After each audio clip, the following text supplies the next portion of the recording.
안녕하세요.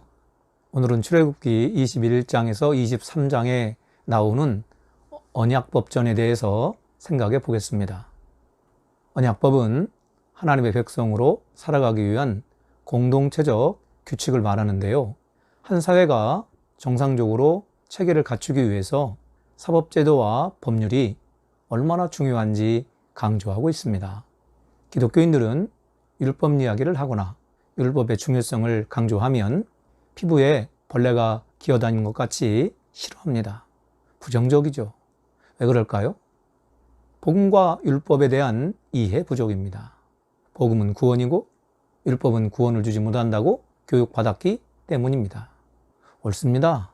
인간이 죄인이기 때문에 율법으로는 구원받지 못합니다. 구원은 오직 하나님의 사랑과 예수 그리스도의 십자가를 통한 은총, 부활하신 예수를 믿음으로 말미암아 구원받습니다. 그러나 율법이 전혀 필요 없나요? 아니면 없어져야 하는 것인가요? 그렇지 않습니다.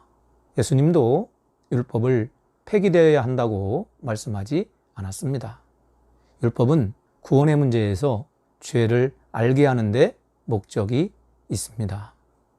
만약 율법이 하지 말라고 한 삶을 인간이 살아내 구원받는다면 행위구원이 됩니다. 그러나 인간이 공동체를 이루어 살아가기 위해서는 기준과 법이 존재해야 하지요. 우리는 율법을 이해할 때 주의해야 합니다. 구원의 문제와 삶의 방법의 문제, 공동체 윤리 등을 구분하면서 이해해야 하는 점입니다. 이 세 가지를 혼동해서 바라보면 안 될 것입니다. 바울 사도도 법의 중요성을 알고 법의 외적 강요보다 인간의 내적인 실천 동기인 사랑의 법을 강조합니다. 성령이 주시는 사랑의 마음을 가지고 살아간다면 능력 있는 삶이 되리라 확신하였죠. 하지만 바울 사도가 내적 동기의 사랑의 법에다 외적 법의 형식도 강조하고 있음을 잊으면 안 됩니다. 로마서 12장 이후에 신자의 삶의 구체적인 방법을 말하고 있지 않습니까? 자, 다시 주제로 돌아갑니다. 출애굽기 21장서 23장에 나타난 언약법전은 다음과 같은 내용으로 구성되어 있습니다. 제단을 쌓는 법, 종을 위한 법, 살인에 관한 법, 상해 복수법, 배상법, 우상숭배 금지법, 약자 보호법, 종교법, 공정한 재판에 관한 법, 안식년과 안식일에 관한 법, 3대 절기에 관한 법, 약속과 경고 등입니다. 그런데 이 짧은 시간에 이 언약법 모두를 설명하기가 불가능합니다.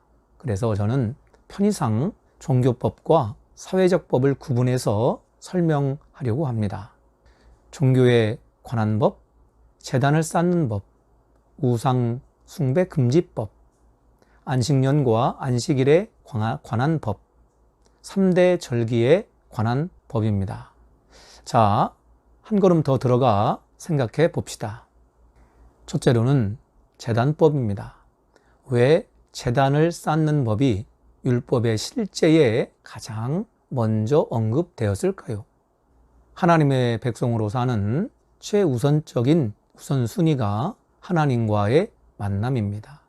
하나님과 만나는 출애굽기 방법은 제단을 쌓고 희생물을 드림으로 만날 수 있습니다. 제단은 인간이 정교하게 다듬은 제단이 아닙니다. 자연 상태로 있는 돌을 가장 적격이라고 생각합니다. 또한 층계를 밟고 제단에 오르지 못한다 라고 26절에 말씀하고 있는데 이것은 알몸이 드러나지 못하기 위함입니다. 당시 주변 국가들에서 행해진 이방인들의 나체 제사 관습을 거부하는 명령이지요. 제의적 나체는 죽음과 다시 태어남을 상징했습니다. 수메르 지역의 제사장들은 나체로 몸을 들여 제사를 집례하였고 이집트의 제사장들과 왕도 성소에서 의식을 행할 때 원시적 앞치마만 둘렀습니다.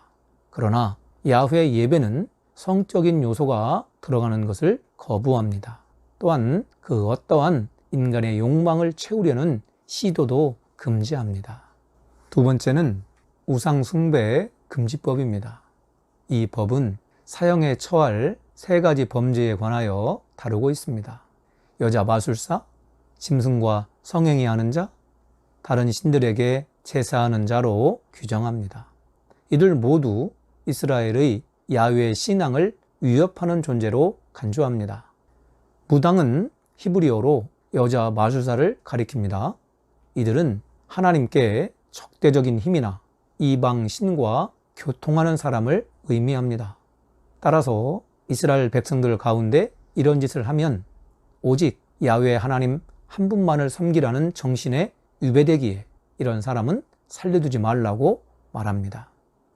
이런 처벌은 남자 마술사에게도 적용됩니다. 여자 마술사가 대부분 언급된 것은 공인되지 않은 죄의 처소에서 은밀하게 이러한 활동을 한 사람들이 대부분 여성들이었기 때문입니다. 짐승과 수관하는 자도 엄하게 다스렸습니다.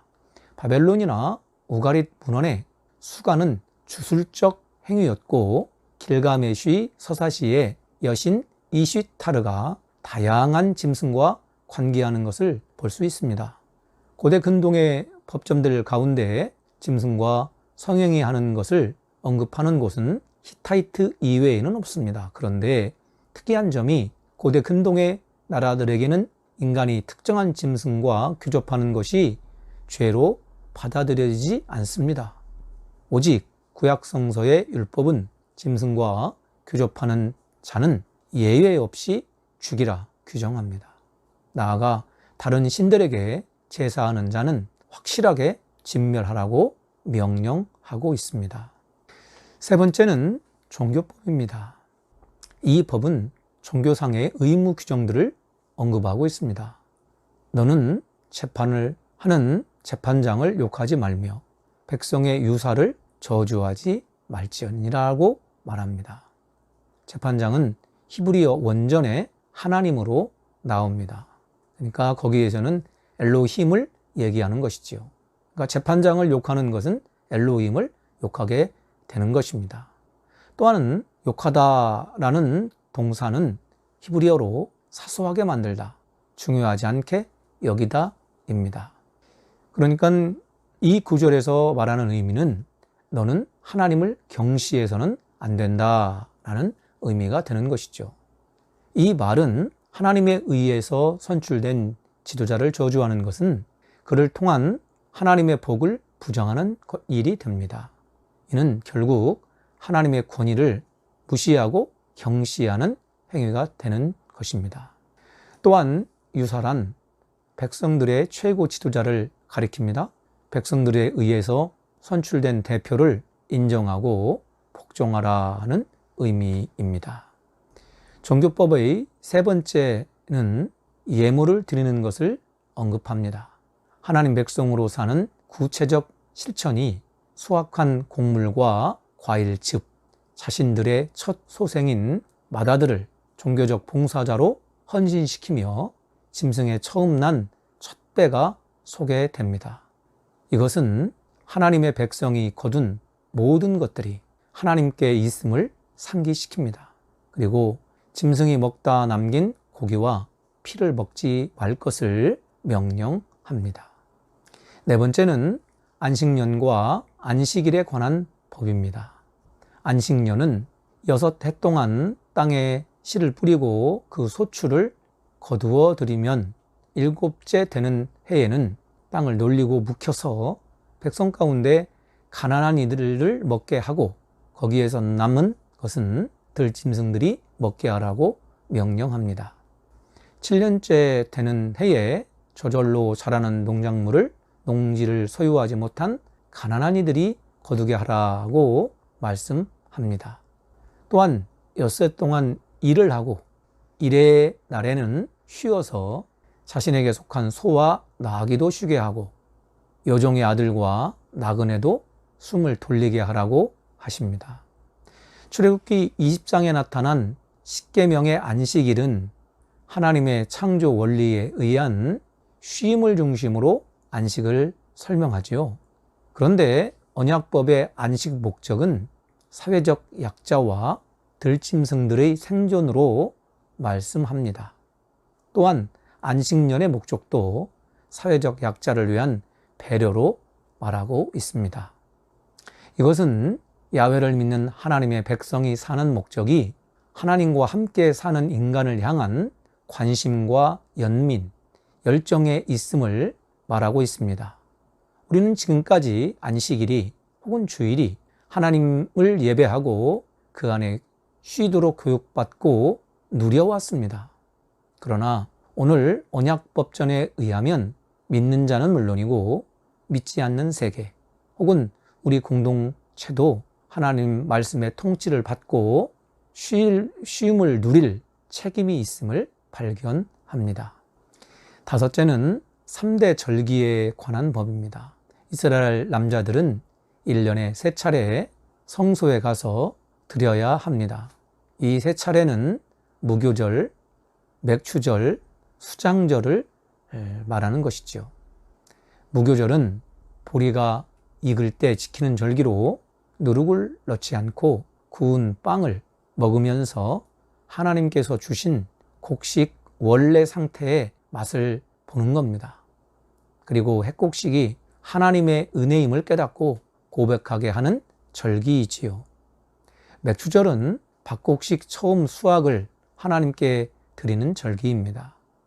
수장절은 초막절이라고도 불리며 한 해 끝에 거두어들인 밭 과일의 수확을 감사하는 절기입니다.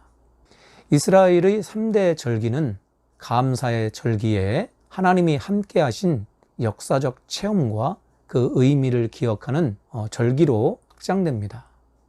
내용을 요약하고 결론을 맺겠습니다.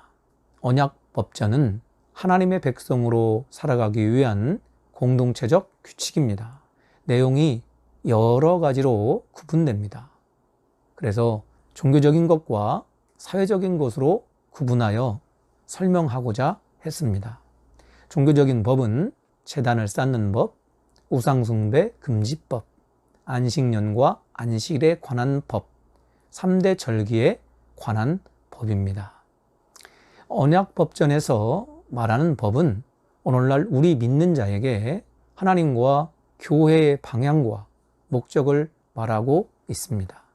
이 영상을 보시는 분 모두 언약법전이 어떻게 예배 생활과 삶에 적용 가능한지 생각해 보아야 할 것입니다. 교회에서 혹은 예배 시간에, 일터에서, 집에서 시간을 내서 생각해 봅시다. 말씀이 나와 이야기를 걸어올 것입니다. 이야기를 걸어오면 더 깊이 생각을 해가면서 언약법이 우리의 삶에 어떻게 구체적으로 이어질 수 있는지 함께 생각하는 시간으로 이어졌으면 감사하겠습니다. 경청해 주셔서 감사합니다.